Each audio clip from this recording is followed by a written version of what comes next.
내가 여기 시골에 오고 싶어서 온 줄 알아요?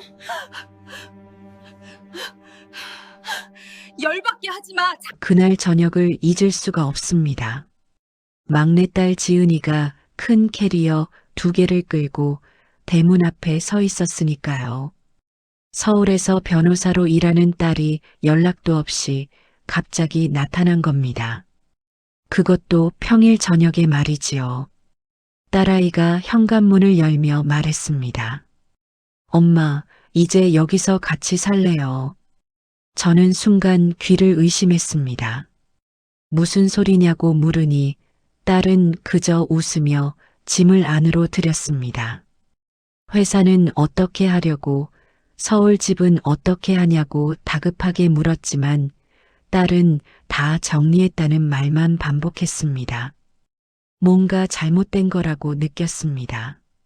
38살 딸이 승승장구하던 커리어를 버리고 시골로 내려온다는 게 말이 되나요? 혹시 회사에서 큰 실수를 저지른 건 아닐까? 아니면 남자 문제로 힘든 일이 생긴 건 아닐까? 온갖 생각이 머릿속을 스쳤습니다. 딸에게 무슨 일이 있냐고 물었습니다. 하지만 지은이는 그저 엄마 보고 싶어서 왔다고만 했습니다. 그 눈빛이 예전과 달랐습니다. 뭔가 간절하고 또 슬픈 것 같기도 했지요. 저는 딸이 숨기고 있는 게 분명하다고 느꼈습니다.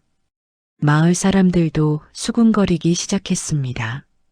저렇게 잘 나가던 변호사가 왜 갑자기 돌아왔을까?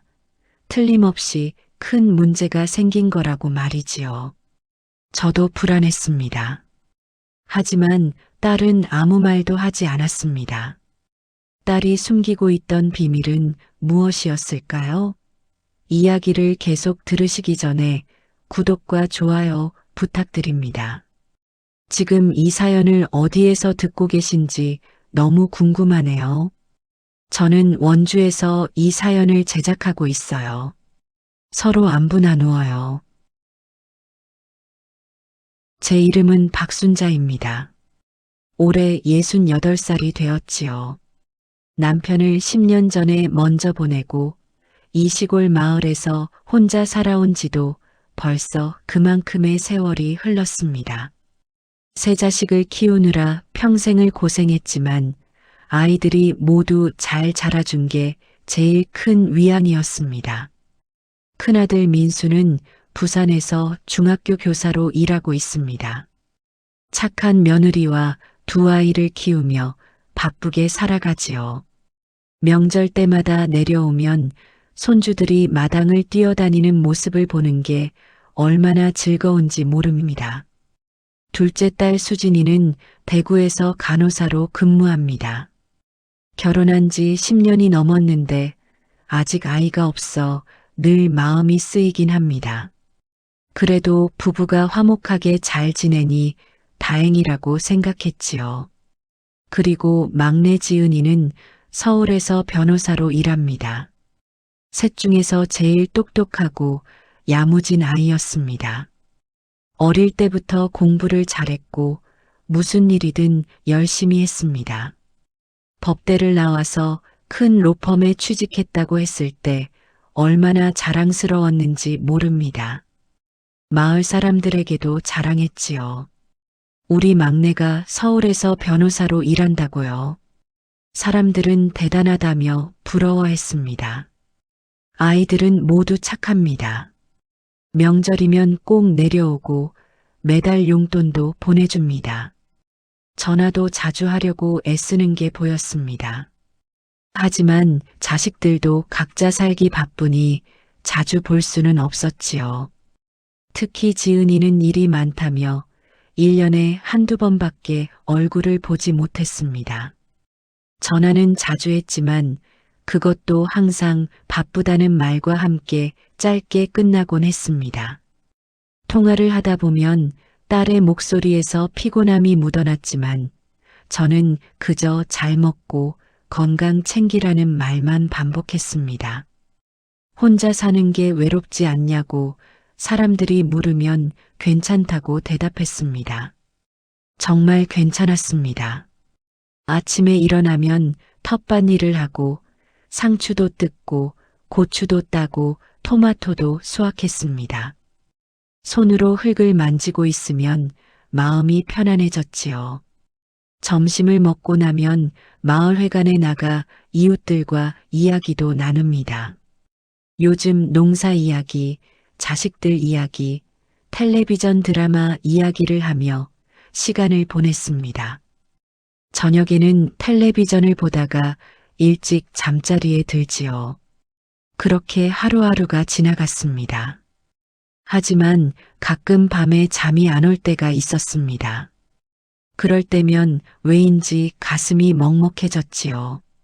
남편이 살아있을 때는 그래도 말동무가 있었는데 이제는 빈 방에서 혼자 중얼거리는 제 목소리만 들릴 뿐이었습니다. 시계 소리만 똑딱똑딱 울리는 고요한 밤이 유난히 길게 느껴졌습니다. 자식들에게 외롭다고 말하고 싶지 않았습니다. 아이들도 각자 살기 힘들 텐데 늙은 어미가 짐이 되고 싶지 않았으니까요. 요즘 들어 자꾸 깜빡하는 게 많아졌습니다. 가스불을 켜놓고 잊어버린 적도 있고 장을 보러 갔다가 뭘 사러 왔는지 기억이 안 날 때도 있었습니다. 슈퍼에 서서 한참을 생각해도 기억이 나지 않아 그냥 돌아온 적도 있었지요. 나이 들면 다들 그런 거라고 생각했습니다. 마을 어르신들도 비슷한 이야기를 하시니까요. 70 넘은 옆집 할머니는 안경을 쓰고도 안경을 찾는다며 웃으시곤 했습니다. 그저 나이 탓이려니 하고 대수롭지 않게 넘어갔지요. 그런데 한 달 전쯤부터는 조금 이상했습니다. 지은이한테 전화를 걸어서 같은 이야기를 했다고 딸이 말했습니다. 엄마, 아까도 그 얘기 했잖아요. 웃으며 말하는 딸의 목소리가 조금 떨리는 것 같았습니다. 저는 당황해서 그랬냐고 얼버무렸지요. 나이 들면 그럴 수도 있다고 대수롭지 않게 넘어갔습니다. 하지만 마음 한구석이 불편했습니다. 정말 제가 같은 말을 했을까요? 그 뒤로 지은이의 전화가 부쩍 잦아졌습니다. 일주일에 두세 번씩 전화를 했습니다. 오늘 뭐 하셨어요? 밥은 드셨어요? 몸은 괜찮으세요? 약은 잘 챙겨 드시고 계세요?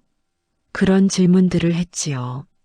바쁜 아이가 왜 이렇게 자주 전화하나 싶었지만 딸의 목소리를 듣는 게 좋아서 대수롭지 않게 여겼습니다. 어쩌면 서울에서 힘든 일이 있어서 엄마 목소리가 듣고 싶은 건가 싶기도 했습니다. 그러던 어느 날 저녁이었습니다. 평소처럼 저녁 식사를 마치고 설거지를 하고 있는데 대문이 열리는 소리가 들렸습니다. 이상하다 싶어서 수건으로 손을 닦으며 현관으로 나가봤습니다. 그런데 거기 지은이가 서 있었습니다. 그것도 큰 캐리어 2개를 끌고 말이지요.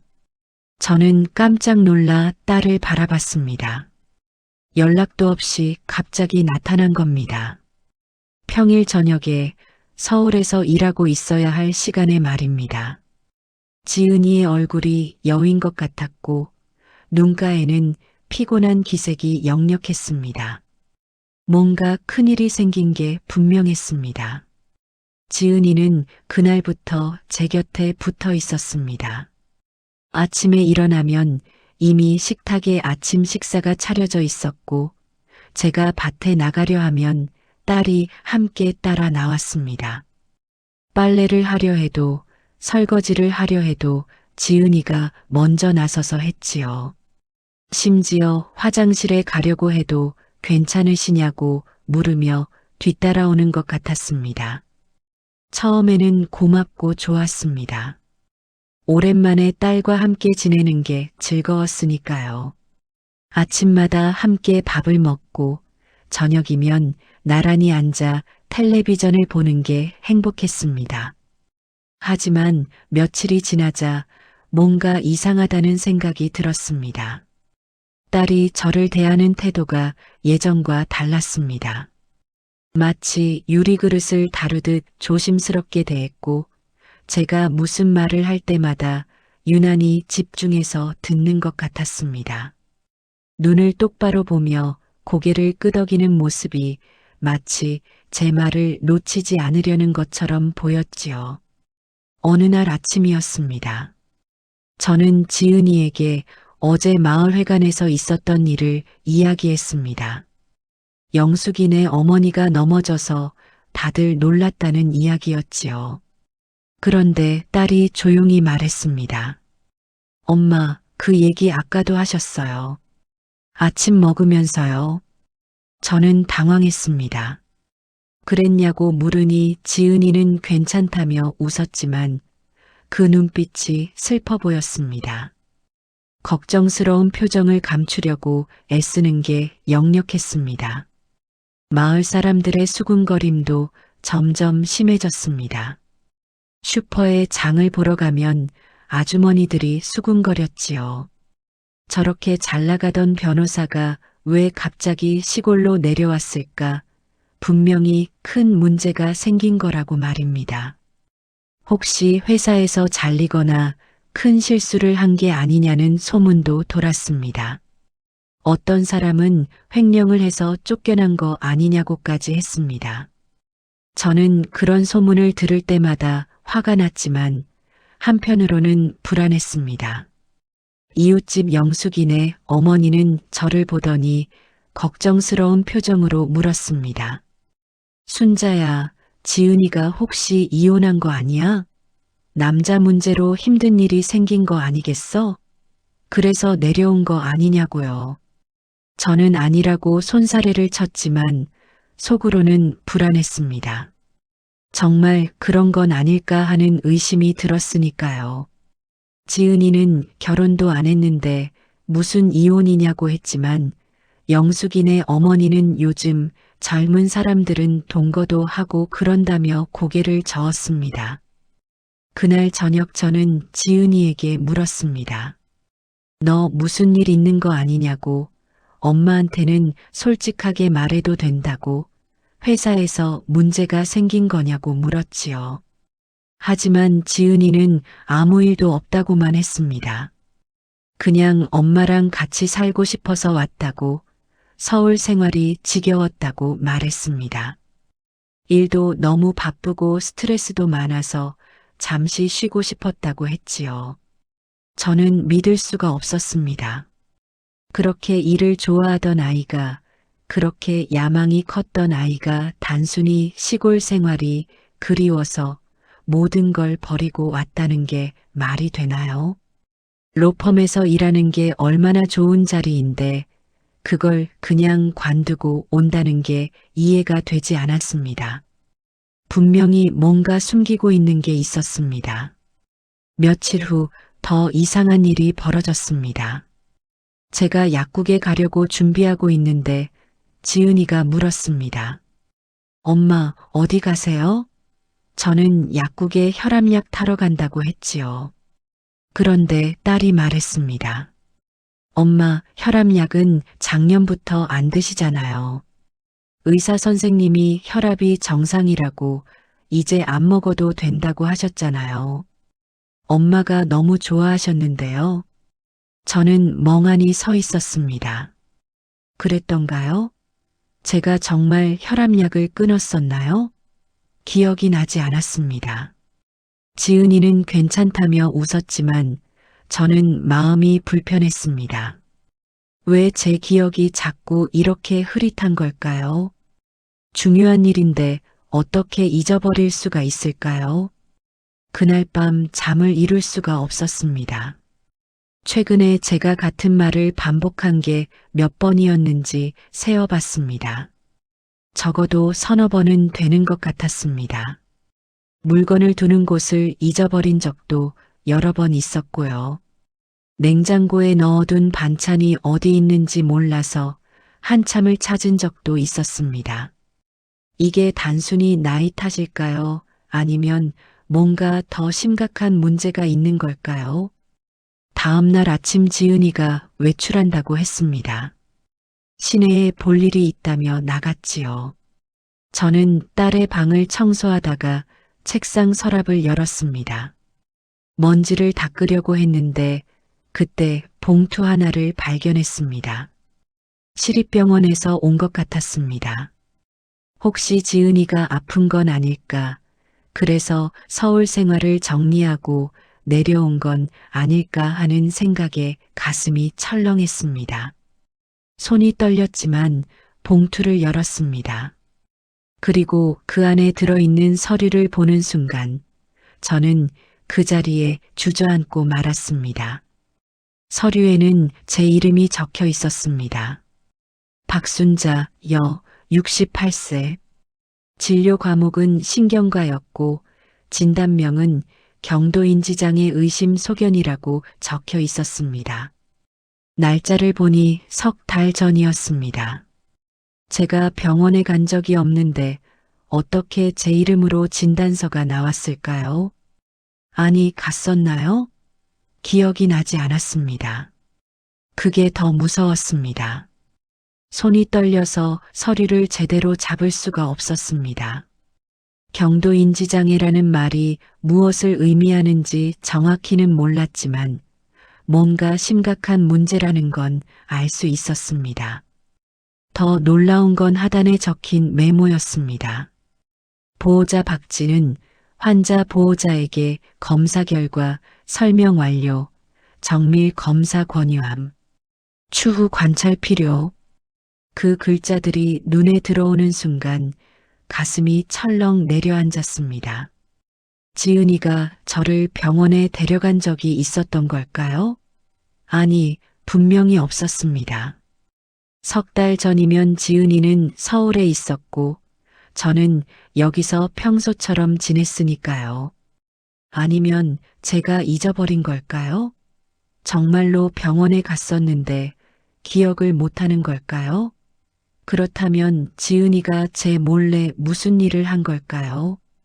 왜 저한테 말하지 않았을까요? 저는 황급히 서류를 다시 봉투에 넣고 서랍을 닫았습니다. 가슴이 두근거렸습니다. 딸에게 물어봐야 하나 아니면 모르는 척 해야 하나 고민이 되었지요. 하지만 물어보기가 무서웠습니다. 혹시 정말로 제게 큰 문제가 있다면 어떡하죠? 치매라는 단어가 머릿속을 스쳤지만 애써 외면했습니다. 지은이가 돌아온 건 저녁 무렵이었습니다. 딸은 장을 봐왔다며 부엌으로 향했고 저는 거실에 앉아 텔레비전을 보는 척했습니다. 하지만 화면에 뭐가 나오는지 전혀 들어오지 않았습니다. 머릿속은 온통 그 진단서 생각뿐이었습니다. 경도인지장애 의심 소견. 그 글자들이 계속 눈앞에 어른거렸습니다. 저녁을 먹으면서도 분위기가 어색했습니다. 지은이는 평소처럼 밝게 이야기를 건넸지만 저는 제대로 대답하지 못했습니다. 딸이 물었습니다. 엄마, 어디 불편하세요? 안색이 안 좋으신데. 저는 괜찮다고 고개를 저었습니다. 그냥 좀 피곤한 것 같다고 둘러댔지요.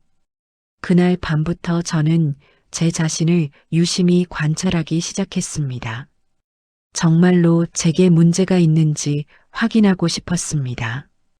아침에 일어나서 오늘이 며칠인지 무슨 요일인지 확인했습니다.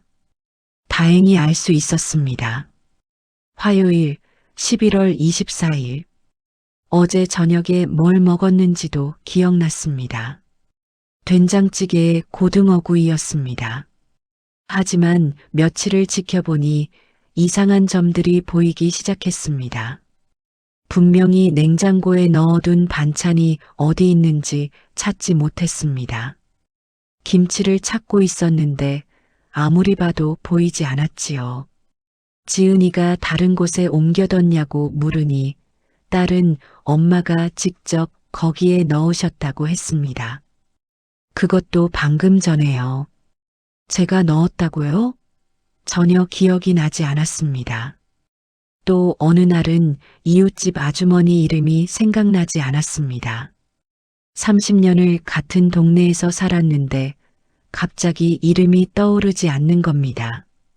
입술을 깨물며 애써 기억하려 했지만 허사였습니다.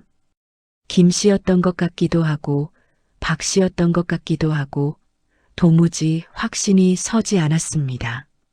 결국 지은이에게 물어봐야 했고 딸은 걱정스러운 눈빛으로 저를 바라봤습니다. 이정순 아주머니라고 알려주는 딸의 목소리가 조심스러웠습니다. 제일 무서운 건 밤이었습니다. 잠들기 전에 오늘 하루 있었던 일을 떠올려 보려 하면 중간중간 빈 부분이 있었습니다. 분명히 뭔가를 했는데 그게 무엇이었는지 기억이 안 나는 겁니다. 오후에 뭘 했지? 텃밭에 갔나? 아니면 낮잠을 잤나? 마치 누군가 제 기억을 지워버린 것 같았습니다. 필름이 끊긴 것처럼 중간이 텅 비어 있었습니다. 지은이를 보는 게 점점 힘들어졌습니다. 딸이 저를 볼 때마다 조심스럽고 슬픈 표정을 짓는 게 느껴졌습니다. 제가 무슨 말을 할 때마다 딸은 긴장한 듯 귀를 기울였고 제가 혹시 또 같은 말을 반복하는 건 아닌지 확인하는 것 같았습니다. 그 눈빛을 볼 때마다 가슴이 아팠습니다. 어느 날 저녁 지은이가 산책을 가자고 했습니다. 우리는 마을 뒷산길을 걸었습니다.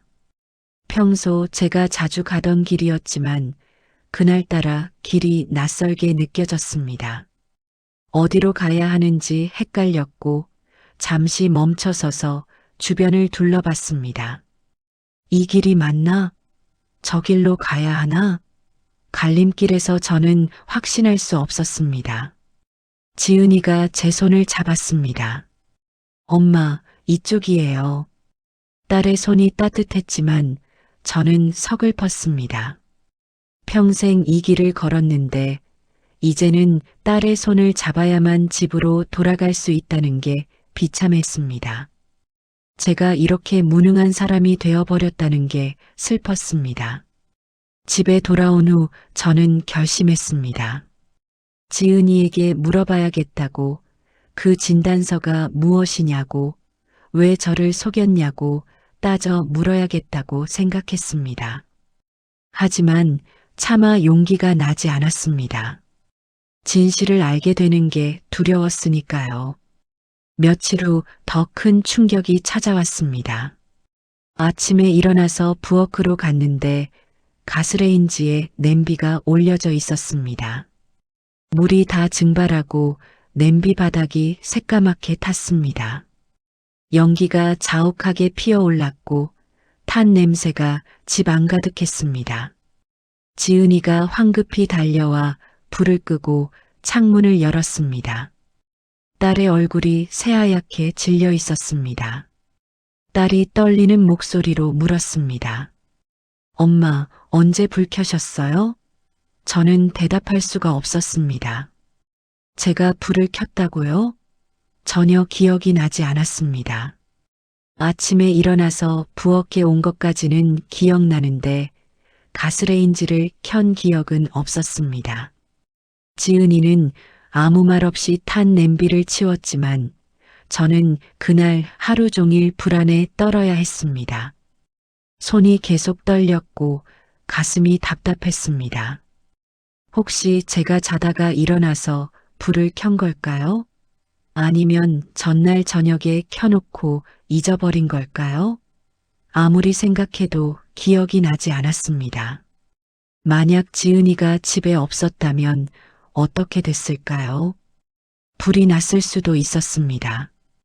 집이 다 탈 수도 있었고 저는 연기에 질식할 수도 있었습니다. 생각만 해도 끔찍했습니다. 제가 제 자신을 믿을 수 없게 되었습니다. 그날 이후 지은이는 제가 부엌에 갈 때마다 따라왔습니다. 제가 뭔가를 하려 하면 딸이 대신했습니다. 물 한 잔을 따르려 해도 밥을 데우려 해도 지은이가 나섰습니다. 저는 항의했습니다.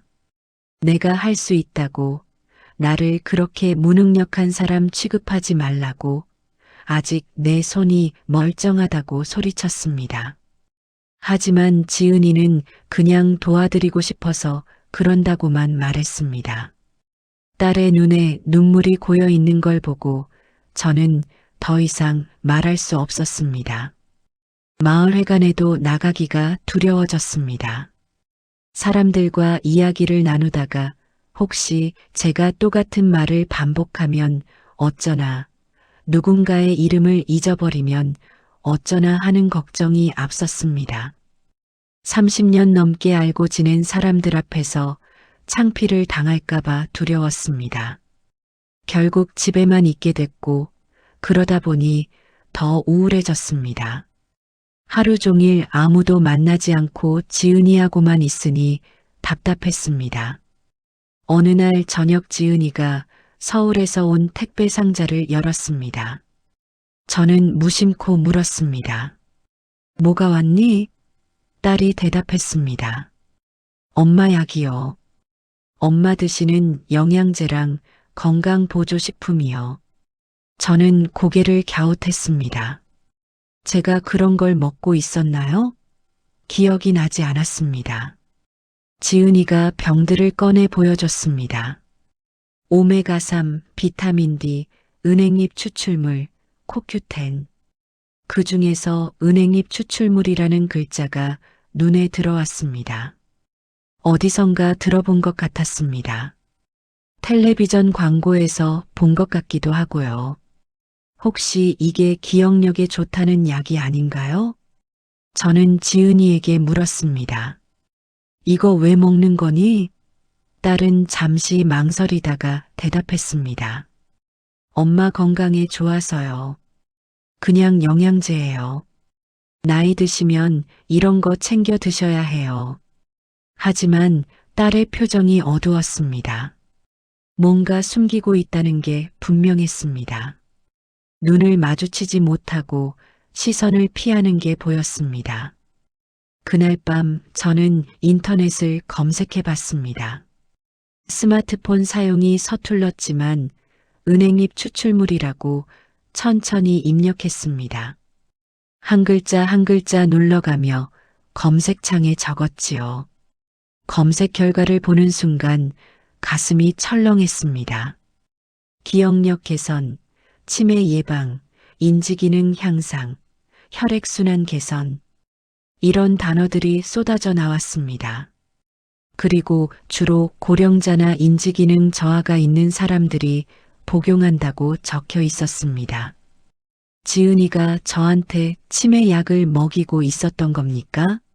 아니, 약이 아니라 건강보조식품이지만 그래도 의미는 같았습니다. 딸이 제 기억력에 문제가 있다고 생각하고 있다는 뜻이었습니다. 그것도 심각하게요. 그래서 이런 걸 몰래 사다가 먹이고 있었던 겁니다. 저는 침대에 누워 천장을 바라봤습니다. 눈물이 흘러내렸습니다. 제가 정말로 치매에 걸린 걸까요? 그래서 지은이가 모든 걸 포기하고 여기 온 걸까요? 딸의 인생을 제가 망치고 있는 건 아닐까요? 38살 한창 일할 나이에 늙은 어미 뒷바라지하느라 인생을 허비하고 있는 건 아닐까요? 다음 날 아침 거울을 보니 낯선 사람이 서 있는 것 같았습니다. 주름진 얼굴, 흐릿한 눈빛, 축 처진 어깨. 언제부터 제가 이렇게 늙어버린 걸까요? 언제부터 혼자서는 아무것도 할 수 없는 사람이 된 걸까요? 이 사람이 정말 나일까요? 지은이가 아침 식사를 차려놓고 불렀습니다. 저는 식탁에 앉았지만 밥이 목으로 넘어가지 않았습니다. 딸이 걱정스럽게 물었습니다. 엄마, 입맛이 없으세요? 어디 아프세요? 저는 고개를 저으며 괜찮다고 했습니다. 그냥 별로 배가 안 고프다고 둘러댔습니다. 하지만 괜찮지 않았습니다. 전혀 괜찮지 않았습니다. 제 인생이 무너지고 있었습니다. 제 기억이 사라지고 있었습니다. 그리고 제 딸이 저 때문에 자신의 미래를 희생하고 있었습니다. 이 모든 게 제 잘못인 것 같았습니다. 식사를 마치고 방으로 돌아가려는데 지은이가 불렀습니다. 엄마, 오늘 병원 가요. 검진 받으러요. 저는 멈춰 섰습니다. 병원이라는 말이 마치 선고처럼 들렸습니다. 딸에게 물었습니다. 무슨 검진? 지은이는 잠시 망설이다가 조용히 말했습니다. 신경과 검진이요. 그 순간 저는 알았습니다. 더 이상 피할 수 없다는 걸, 진실과 마주해야 한다는 걸 깨달았습니다. 손이 떨렸지만 저는 고개를 끄덕였습니다. 그래, 가자. 이제 알아야 할 때가 된 것 같구나. 지은이가 제 손을 잡았습니다. 딸의 손이 떨리고 있었습니다. 저도 떨리고 있었습니다. 우리는 그렇게 서로의 떨림을 느끼며 서 있었습니다. 병원은 조용했습니다. 신경과 진료실 앞 복도에 앉아 있는데 심장이 마구 뛰었습니다. 지은이는 제 옆에 앉아 제 손을 꼭 잡고 있었습니다. 우리는 아무 말도 하지 않았지만 서로의 긴장이 손바닥을 타고 전해졌습니다. 복도를 오가는 사람들의 발소리만 들렸고 시계 초침 소리가 유난히 크게 들렸습니다. 이름이 불렸습니다. 박순자. 저는 일어서려다 다리에 힘이 풀려 비틀거렸습니다. 지은이가 황급히 제 팔을 잡아줬습니다. 우리는 함께 진료실로 들어갔습니다. 문을 열고 들어가는 그 순간이 마치 영원처럼 느껴졌습니다. 의사 선생님은 50대 정도 되어 보이는 여자분이었습니다. 온화한 표정으로 저를 맞이했습니다. 앉으시라며 의자를 권했지요. 그리고 컴퓨터 화면을 보더니 조용히 말했습니다. 석 달 전 검사 결과를 말씀드렸었는데 오늘은 추가 검사를 해보겠습니다. 진행 상황을 확인해야 하거든요. 저는 멍하니 고개를 끄덕였습니다. 의사 선생님의 질문에 답하고 간단한 인지 검사를 받았습니다. 100에서 70 빼기, 오늘 날짜 말하기, 방금 들은 단어 3개 기억하기, 시계 그리기. 어떤 건 쉬웠지만 어떤 건 당황스러울 정도로 어려웠습니다. 특히 방금 들은 단어를 기억하는 게 힘들었습니다. 사과, 자동차, 연필. 분명히 들었는데 기억이 가물가물했습니다. 검사가 끝나고 의사 선생님이 말했습니다. 경도 인지장애 초기 단계로 보입니다. 아직 치매는 아니지만 주의 깊게 관리하지 않으면 진행될 수 있습니다. 약물 치료와 함께 인지훈련, 규칙적인 운동, 사회활동 유지가 필요합니다. 그 말을 듣는 순간 머릿속이 하얘졌습니다. 경도인지장애, 치매 초기, 진행될 수 있다. 그 단어들이 귓가에 맴돌았습니다. 저는 조용히 물었습니다. 그럼 저는 앞으로 어떻게 되는 건가요? 의사 선생님은 잠시 망설이다가 대답했습니다. 개인차가 있지만 적절히 관리하면 진행 속도를 늦출 수 있습니다. 어떤 분들은 몇 년 동안 큰 변화 없이 지내시기도 하고요. 진료실을 나왔을 때 다리에 힘이 없었습니다. 지은이가 제 팔을 붙잡고 벤치로 데려갔습니다. 저는 그곳에 주저앉았습니다. 한참을 아무 말도 할 수 없었습니다. 사람들이 지나가고 누군가 이름이 불리고 세상은 계속 돌아가는데 저만 멈춰 선 것 같았습니다. 지은이가 조심스럽게 물었습니다. 엄마, 괜찮으세요? 저는 딸을 돌아봤습니다. 괜찮냐고요? 어떻게 괜찮을 수 있겠습니까? 제 기억이 사라지고 있는데 제가 저 자신을 잃어가고 있는데 말입니다. 눈물이 흘러내렸습니다. 저는 떨리는 목소리로 물었습니다. 지은아, 너는 언제부터 알았니? 석 달 전 진단서를 봤는데 그게 내가 한 거였니? 정말 내가 나를 병원에 데려온 거였니? 지은이는 고개를 떨구었습니다. 그리고 천천히 이야기를 시작했습니다. 미안해요, 엄마. 말씀드렸어야 했는데. 석 달 전 지은이가 전화했을 때 제가 같은 이야기를 반복했다고 합니다. 처음에는 그냥 넘어갔는데 다음 통화에서도 똑같은 일이 반복됐다고 했습니다. 같은 질문을 하고 같은 대답을 듣고도 다시 물어보셨다고요. 그때부터 딸은 걱정이 되기 시작했다고 했지요. 지은이는 주말을 이용해 몰래 내려왔다고 합니다.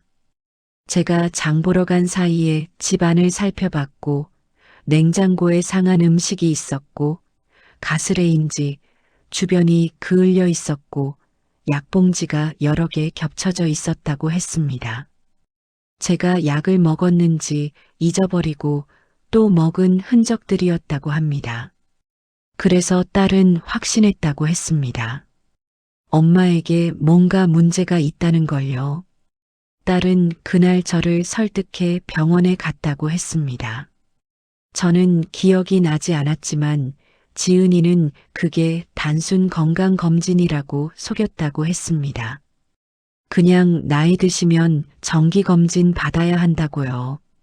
그리고 검사 결과를 듣고 충격을 받았다고 했지요. 의사 선생님 말씀을 들으면서 눈물이 계속 났다고 했습니다. 의사 선생님은 당시 지은이에게 말했다고 합니다. 혼자 계시게 하면 위험할 수 있다고, 누군가 곁에서 돌봐드려야 한다고, 특히 가스 사용이나 약 복용을 주의 깊게 봐야 한다고 했답니다. 그 말을 들은 순간 지은이는 결심했다고 했습니다. 서울 생활을 정리하고 엄마 곁으로 오기로 말이지요. 저는 딸을 바라봤습니다. 눈물이 흘러내렸습니다. 너는 그래서 온 거였구나. 회사에서 잘린 것도 아니고 이혼한 것도 아니고 실패한 것도 아니었구나. 그저 엄마 때문에 모든 걸 포기한 거였구나. 내 때문에 내 인생을 망친 거였구나. 지은이도 울고 있었습니다. 딸이 말했습니다. 엄마, 저는 아무것도 포기하지 않았어요. 제가 선택한 거예요. 엄마가 저를 기억하는 시간이 얼마나 남았을지 모르잖아요. 그 시간을 함께하고 싶었어요. 나중에 후회하기 싫었어요. 저는 딸을 끌어안았습니다. 미안해, 미안해, 라고 중얼거렸습니다. 지은이는 제 등을 토닥이며 말했습니다. 엄마, 미안하지 마세요. 제가 엄마 곁에 있고 싶어서 온 거예요. 진짜예요. 한참을 그렇게 안고 있었습니다. 병원 복도를 오가는 사람들이 우리를 보며 지나갔지만 신경 쓰지 않았습니다. 그저 딸의 온기가 고마웠습니다. 이 아이가 제 곁에 있다는 게 감사했습니다. 조금 진정이 되고 나서 저는 물었습니다. 그럼 앞으로 어떻게 되는 거니? 지은이는 제 손을 잡으며 말했습니다. 함께 이겨내요, 엄마. 약도 드시고 운동도 하고 두뇌 활동도 하면서 최대한 천천히 가는 거예요. 제가 옆에 있을게요. 저는 고개를 끄덕였습니다. 무서웠지만 딸이 곁에 있다는 게 힘이 됐습니다. 집으로 돌아오는 길은 조용했습니다. 하지만 오는 길과는 달리 마음이 조금 가벼워진 것 같았습니다. 진실을 알게 된 것이 무섭기도 했지만 더 이상 혼자 짐을 지지 않아도 된다는 안도감도 있었습니다. 지은이가 제 손을 잡고 있었고 그 손의 온기가 위로가 됐습니다. 그날 저녁 지은이와 저는 마주 앉았습니다. 딸이 의사 선생님께 받은 안내 자료를 꺼내 보여줬습니다. 경도인지장애 관리 방법, 일상생활 주의사항, 두뇌 활동 증진 방법 등이 적혀 있었습니다. 처음에는 글자들이 눈에 들어오지 않았지만 천천히 읽어 내려갔습니다. 지은이가 조심스럽게 말했습니다. 엄마, 우리 이대로 포기하지 말아요. 매일 산책도 하고 퍼즐도 하고 일기도 써보면 어떨까요? 의사 선생님이 그런 활동들이 도움이 된다고 하셨어요. 규칙적인 생활도 중요하대요. 저는 고개를 끄덕였습니다. 그래, 해보자. 최선을 다해보자고 다짐했습니다. 포기하고 싶지 않았습니다. 다음 날부터 우리의 새로운 일상이 시작됐습니다. 아침에 일어나면 지은이와 함께 가벼운 스트레칭을 했습니다. 팔을 들고 다리를 펴고 몸을 좌우로 움직였습니다. 그리고 동네를 한 바퀴 산책했지요. 처음에는 힘들었지만 며칠 지나니 몸도 가벼워지고 기분도 좋아졌습니다. 아침 공기를 마시며 걷는 게 이렇게 상쾌한 줄 몰랐습니다. 점심 식사 후에는 일기를 쓰는 시간을 가졌습니다. 오늘 있었던 일, 만난 사람, 먹은 음식, 느낀 감정을 천천히 적어 내려갔습니다. 처음에는 쓸 게 없다고 생각했는데 막상 쓰기 시작하니 하루 동안 많은 일들이 있었다는 걸 깨달았습니다. 산책하면서 본 코스모스, 이웃집 강아지가 짖던 일, 점심에 먹은 된장찌개, 맛까지도 적었습니다. 지은이도 저와 함께 일기를 썼습니다. 우리는 서로의 일기를 읽어주곤 했습니다. 딸의 일기에는 엄마와 함께한 순간들이 소중하게 기록되어 있었습니다. 엄마가 웃으신 순간, 엄마가 만든 음식 이야기, 산책하며 나눈 대화들이 적혀 있었지요. 그걸 읽으면서 저는 깨달았습니다. 제가 잊어버려도 지은이가 기억해 줄 거라는 걸요. 저녁에는 함께 퍼즐을 맞추거나 낱말 게임을 했습니다. 처음에는 서툴렀지만 점점 나아졌습니다. 지은이가 힌트를 주면 제가 답을 맞히고 우리는 함께 웃었습니다. 그런 시간들이 행복했습니다. 병원에 가기 전에는 제 병 때문에 슬프기만 했는데 이제는 딸과 함께 이겨낼 수 있다는 희망이 생겼습니다. 며칠이 지나자 마을 사람들의 시선도 달라졌습니다. 처음에는 수군거렸지만 지은이가 매일 저와 함께 산책하는 모습을 보며 사람들도 이해하기 시작했습니다. 어느 날 이웃집 영숙이네 어머니가 다가와 말했습니다. 순자야, 지은이가 효녀구나. 엄마 모시러 내려온 거였네. 딸 덕분에 좋겠다. 저는 그제야 사람들에게 솔직하게 말할 수 있었습니다. 네, 제가 요즘 기억력이 좀 안 좋아져서요. 지은이가 돌봐주러 왔어요. 사람들은 고개를 끄덕이며 응원의 말을 건넸습니다. 잘할 거야. 딸이 옆에 있으니 괜찮을 거야. 우리도 도울 일 있으면 말해. 그런 말들이 힘이 됐습니다. 큰아들 민수와 둘째 딸 수진이도 주말에 내려왔습니다. 지은이가 모든 걸 설명했고 아이들은 눈물을 흘리며 저를 안았습니다. 엄마, 우리도 자주 올게요. 엄마 혼자 두지 않을게요. 손주들도 자주 데려올게요. 그 말이 얼마나 고마웠는지 모릅니다. 제가 이런 자식들을 두었다는 게 감사했습니다. 민수가 물었습니다. 엄마, 무섭지 않으세요? 저는 솔직하게 대답했습니다. 무섭지. 내 기억이 사라진다는 게 얼마나 무서운지 모를 거야.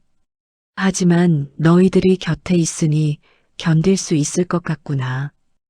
혼자였다면 포기했을지도 몰라. 수진이가 말했습니다. 엄마, 우리가 엄마를 기억할게요. 엄마가 잊어버리시더라도 우리가 기억하고 계속 이야기해 드릴게요.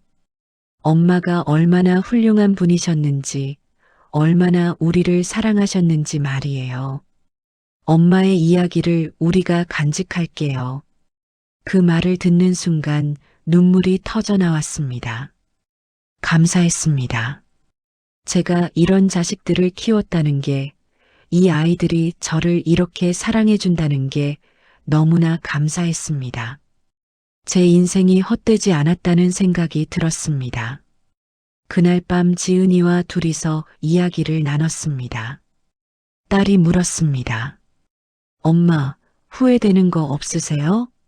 제 인생 망친 것 같지 않으세요? 저는 고개를 저었습니다. 아니야. 너는 내 인생을 망친 게 아니야. 오히려 엄마한테 새로운 인생을 선물해 준 거야. 지은이가 어리둥절한 표정을 지었습니다. 저는 딸의 손을 잡고 말했습니다. 혼자 있을 때는 그저 하루하루를 버티는 것 같았어. 하지만 내가 온 뒤로는 매일이 소중해졌단다. 산책도, 일기 쓰는 것도, 함께 밥 먹는 것도 다 행복이야. 그리고 이제 나는 알아. 병을 이겨내는 게 중요한 게 아니라 남은 시간을 어떻게 보내느냐가 중요하다는 걸 말이야. 너와 함께하는 이 시간들이 나를 살아있게 만들어주고 있어. 지은이가 울먹이며 제 품에 안겼습니다. 엄마 사랑해요. 저도 엄마랑 함께하는 게 행복해요. 그로부터 석 달이 흘렀습니다. 계절이 바뀌어 가을이 깊어지고 있었습니다. 마당의 감나무에는 주황빛 감들이 주렁주렁 열렸고 코스모스가 바람에 흔들리고 있었습니다. 단풍잎이 하나둘 떨어져 마당을 붉게 물들였습니다. 저는 지은이와 함께 마당에 앉아 감을 깎고 있었습니다. 딸이 감을 건네주면 저는 껍질을 벗겨 말랑말랑한 과육을 입에 넣었습니다. 달콤한 맛이 입안 가득 퍼졌습니다.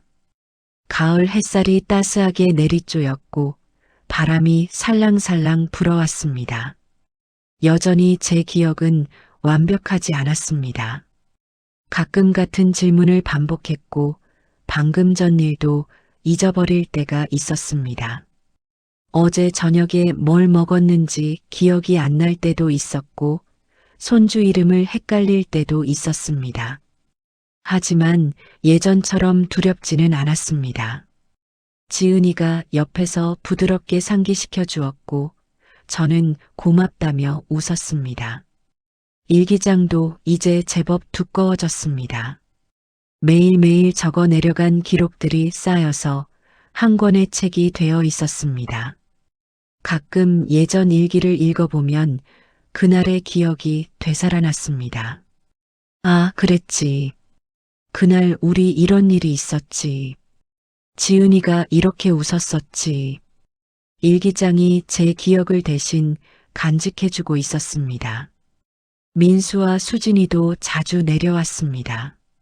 주말이면 아이들이 모여 함께 식사를 했습니다. 손주들도 데려와서 마당에서 뛰어놀았고 그 웃음소리가 집 안가득 울려 퍼졌습니다. 제가 손주 이름을 헷갈려 하면 아이들이 웃으며 다시 알려줬습니다. 할머니, 저 지훈이에요. 재현이 아니고요. 그럴 때마다 미안하고 부끄러웠지만 아이들은 전혀 개의치 않았습니다. 어느 날 지은이가 물었습니다. 엄마, 제가 여기 온 거 후회 안 하시죠? 저는 딸의 손을 꼭 잡았습니다. 후회라니, 이게 얼마나 큰 선물인데. 내가 없었다면 나는 두려움 속에서 혼자 무너졌을 거야. 하지만 내가 있어서 나는 당당하게 이 병과 함께 살아갈 수 있단다. 지은이도 변했습니다. 처음 왔을 때는 조바심과 걱정으로 가득했지만 이제는 평온한 미소를 짓곤 했습니다. 딸이 말했습니다. 엄마, 저도 서울에 있을 때보다 지금이 더 행복해요. 매일 바쁘게 살면서 뭘 위해 사는지도 모르고 지냈는데 이제는 알겠어요. 소중한 사람과 함께하는 게 제일 중요하다는 걸요. 마을 사람들도 우리를 따뜻하게 대해줬습니다. 산책을 나가면 인사를 건네고 텃밭에서 나온 채소를 나눠주기도 했습니다. 순자야, 오늘 얼굴 좋아 보이네. 지은이가 잘 돌봐주는구나. 그런 말들이 힘이 됐습니다. 처음에는 부끄럽고 창피했는데 이제는 제 상황을 숨기지 않게 됐습니다. 어느 날 저녁 지은이와 함께 뒷산에 올라갔습니다. 노을이 지는 하늘을 보며 우리는 나란히 앉아 있었습니다. 붉게 물든 하늘이 아름다웠습니다. 구름이 천천히 움직이고 새들이 둥지로 돌아가고 세상이 고요해졌습니다. 저는 딸에게 말했습니다. 지은아, 엄마가 만약 너를 잊어버리는 날이 온다 해도 내가 나를 사랑했다는 건 절대 잊지 않을 거야. 그건 머리가 아니라 가슴으로 기억하는 거니까. 사랑은 기억보다 깊은 곳에 있는 거란다. 지은이가 고개를 끄덕이며 제 어깨에 머리를 기댔습니다. 그날 밤 일기를 쓰면서 생각했습니다. 인생이란 게 참 묘하다고 말이지요. 병을 얻고 나서야 비로소 진짜 중요한 게 무엇인지 깨달았습니다. 기억이 흐릿해지고 나서야 지금 이 순간이 얼마나 소중한지 알게 됐습니다. 모든 걸 잃을지도 모른다는 두려움 속에서 진짜 가치를 발견했습니다. 딸아이가 모든 걸 포기하고 내려왔을 때는 미안하고 죄스러웠습니다. 하지만 이제는 압니다. 지은이가 선택한 건 희생이 아니라 사랑이었다는 걸요. 그리고 그 사랑이 우리 모두를 더 단단하게 만들어줬다는 걸 말입니다. 우리는 함께 성장하고 있었습니다. 오늘도 저는 일기장을 펼쳐 한 줄 한 줄 적어 내려갑니다. 혹시 내일 오늘을 잊어버릴지라도 이 글들이 남아서 제게 말해줄 겁니다. 너는 사랑받았고, 너는 행복했다고, 너는 혼자가 아니었다고 말이지요. 창밖에서 지은이가 빨래를 걷고 있습니다. 딸의 뒷모습을 보며 저는 미소 짓습니다. 기억은 희미해져도 사랑은 남는다는 걸, 함께하는 시간이 가장 큰 선물이라는 걸 이제 저는 온 마음으로 알고 있습니다. 완벽하지 않아도 괜찮다는 것도요. 그렇게 오늘도 우리의 하루는 흘러갑니다. 완벽하지 않지만 따뜻하게, 불안하지만 함께, 천천히 그렇게 말이지요. 내일이 어떨지는 모르겠지만 오늘 이 순간 우리는 행복합니다. 그것으로 충분합니다.